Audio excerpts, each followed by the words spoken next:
नमस्कार सर्वांना, कसे आहात? मी गेले 4 ते 5 वर्ष आज काम करते आहे आणि त्या 4-5 वर्षात आहे ना, हे बऱ्याचदा ऐकलं गेलेलं आहे की बाईच्या जातीला काम केलं काय नाही केलं काय काही फरक नाही पडत. पण तसं पुरुषाला काम करावंच लागतं. त्याला परिवार सांभाळायचा असतो, त्याच्या पाठीमागे जबाबदारी असते. आणि बाईने काय कमवलं किंवा नाही कमवलं तिला काय, नवऱ्याच्या जीवावर आयुष्यमध्ये राहील. पण एक सांगू का, आज आम्ही जवळजवळ 250 महिला एकत्र काम करतो आहोत. तर 250 पैकी 100 महिला अशा असतील की ज्यांना खरंच काम केलं किंवा नाही केलं इतका फरक नाही पडत. त्या म्हणजे ह्या गोष्टीसाठी काम करतात की घरी बसून काय करणार आहे, किंवा मग मुलं आता मोठी झालेली आहे, 4 पैसे कमवलेले काय वाईट आहे. आज अंगात ताकद आहे तोपर्यंत कमवून ठेवायचं, म्हणजे तीच गोष्ट पुढे जाऊन उपयोगात येते.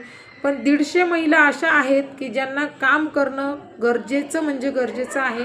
त्यांच्यावर 90% त्यांचा परिवार डिपेंडेड असतो. आता तुम्ही म्हणाल 150 महिलांच्या पाठीमागे पुरुष नाही आहेत का? तर आहेत. पण ते पुरुष लोक तेवढा परिवाराचा भार घेत नाहीत. ते स्वतःचं व्यसन असेल किंवा काय, स्वतःच्या मर्जीने तो पैसा खर्च करतात आणि मग इनडायरेक्टली तो सगळा भार त्या बायांवर येतो. आणि त्या स्त्रिया, त्या 150 महिला आहेत ना, आज त्यांना काम करणं इतकं जास्त गरजेचं आहे की त्या स्वतः जरी आजारी असल्या किंवा त्यांच्या घरी लेकरं जरी आजारी असले ना, तरी त्या बायका खरंच सुट्टी घेत नाहीत. फार ठराविक आणि फार गंभीर गोष्ट असली ना तरच त्या कामावरनं सुट्ट्या घेतात. नाहीतर खूप जीवतोड करून मेहनत करून त्या काम करत असतात. कारण त्यांना माहिती असतं की त्यांच्या सुट्टीचा परिणाम त्यांच्या पगारावर आणि त्यांच्या पगाराचा परिणाम त्यांच्या परिवारावर होणार आहे.